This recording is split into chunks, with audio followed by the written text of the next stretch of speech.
Hutan larangan, itulah nama yang diberikan penduduk desa kepada hamparan pohon-pohon raksasa di pinggir pemukiman mereka. Bayangan dedaunan lebatnya menyelimuti tanah seperti jubah gelap. Di dalamnya, seolah waktu berhenti. Angin malas berhembus, cahaya enggan menembus, dan suara burung pun jarang terdengar. Hutan itu telah lama menjadi subjek cerita menyeramkan. Beberapa tahun silam, seorang anak kecil hilang tanpa jejak di sana. Meski berbagai upaya pencarian dilakukan, hasilnya nihil. Orang-orang percaya bahwa roh penjaga hutan telah mengambil anak itu sebagai hukuman atas dosa yang tak termaafkan. Sejak itu, hutan larangan menjadi tabu.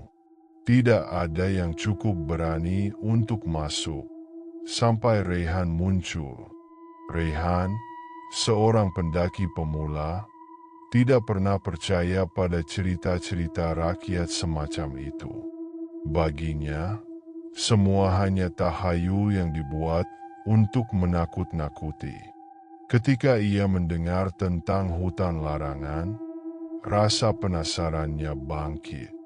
Dengan tekad kuat dan perlengkapan pendakian lengkap, ia memutuskan untuk membuktikan bahwa semua cerita itu hanyalah omong kosong.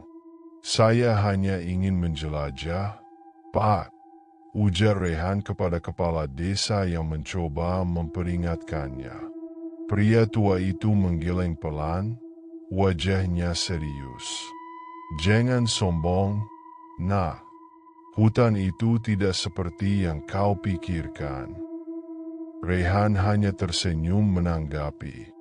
Ia tak berniat mengubah rencananya. Senja mulai turun ketika Rehan tiba di tepi hutan. Langit oranye perlahan memudar menjadi ungu, lalu hitam. Rehan menarik napas panjang, memasang ransel di punggungnya, dan melangkah masuk. Pada awalnya, hutan itu terasa biasa saja. Kicauan burung terdengar sayup, diselingi suara ranting yang patah di bawah kakinya. Tapi, semakin jauh ia berjalan, suasana berubah. Keheningan menggantung berat di udara. Tidak ada suara binatang, tidak ada angin.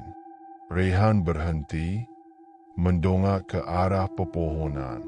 Cabang-cabang mereka menjalin satu sama lain seperti tangan yang mencoba menghalangi jalan. "Ah, cuma kebetulan," gumamnya, mencoba menguatkan hati. Namun, rasa waspada mulai merayap di benaknya. Beberapa kali, ia merasa ada sesuatu yang bergerak di sudut matanya. Ketika ia menoleh, tak ada apa-apa. Tapi perasaan itu terus menghantui, membuat bulu kuduknya meremang. Saat malam benar-benar turun, Rehan menyalakan senternya. Tapi anehnya, sinar terang itu seperti tenggelam dalam kegelapan pekat di sekitarnya. Ia merasa seperti berjalan di dalam lorong hitam yang tak berujung. Langkah Rehan melambat ketika ia mendengar suara aneh di belakangnya. Suara langkah berat yang tidak selaras dengan miliknya. Ia berhenti, menahan napas. Suara itu pun ikut berhenti. "Siapa di sana?" serunya, mencoba terdengar berani meskipun suaranya sedikit bergetar. Tidak ada jawaban. Ia melanjutkan perjalanan, kali ini dengan langkah yang lebih cepat. Tapi suara itu kembali, mengikuti. Semakin lama, suara itu terdengar semakin dekat, seolah berada hanya beberapa meter di belakangnya. Rehan berbalik cepat. Senternya menyorot ke segala arah, tapi hanya pohon-pohon tua yang tampak berdiri diam. Ini pasti cuma permainan pikiran, bisiknya, mencoba menenangkan diri.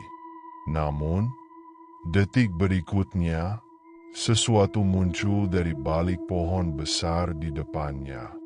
Sosok itu tinggi, hampir menyentuh cabang pohon. Tubuhnya hitam pekat, seperti terbuat dari bayangan yang menggumpal, dengan dua mata merah menyala yang memandang tajam.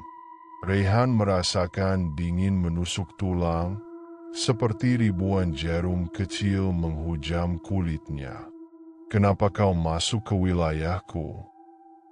Suara itu berat, serak, dan menggema, seolah keluar dari berbagai arah sekaligus.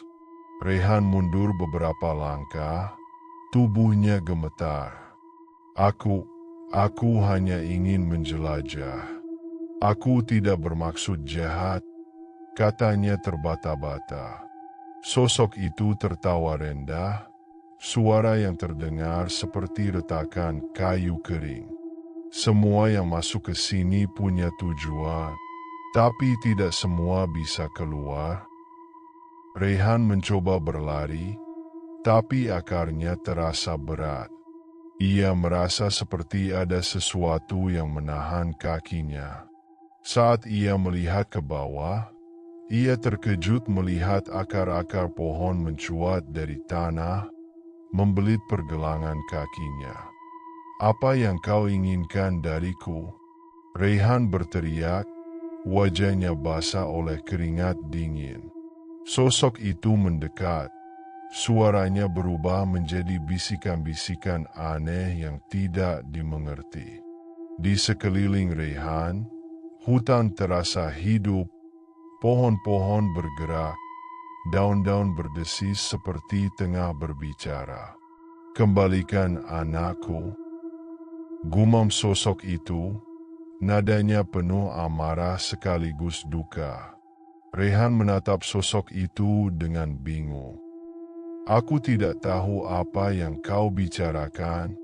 Aku bahkan tidak kenal anakmu." Tapi hutan seolah memiliki jawabannya sendiri. Rayhan mendengar suara-suara berbisik di sekitarnya, ribuan, bahkan jutaan suara kecil yang seolah berasal dari daun, akar, dan angin. Lalu, di balik sosok gelap itu, Rayhan melihat sesuatu. Bayangan seorang anak kecil, wajahnya pucat dan matanya kosong. Anak itu tampak memandang Rayhan sebelum menghilang ke dalam tubuh sang penunggu. Rayhan jatuh terduduk, tubuhnya terasa kaku. Dingin dari tanah merayap ke seluruh tubuhnya, membuatnya kehilangan kesadaran. Ketika Rayhan membuka matanya, ia sudah berada di tepi hutan, ditemani beberapa penduduk desa yang menatapnya dengan cemas. Kepala desa berada di sana, menepuk bahunya pelan. "Kau selamat, Nak. Syukurlah," kata pria tua itu dengan nada lega. Namun, Rayhan tidak merasa lega sama sekali. Tubuhnya gemetar hebat, dan bibirnya hanya bisa mengucapkan satu kalimat berulang-ulang. "Hutan itu hidup, hutan itu mencari keadilan." Penduduk desa tidak bertanya lebih jauh. Mereka tahu, hutan larangan telah menunjukkan kekuatannya sekali lagi. Mereka mengangkat Rayhan pulang, meninggalkan hutan yang kembali sunyi, seperti tak pernah terjadi apa-apa.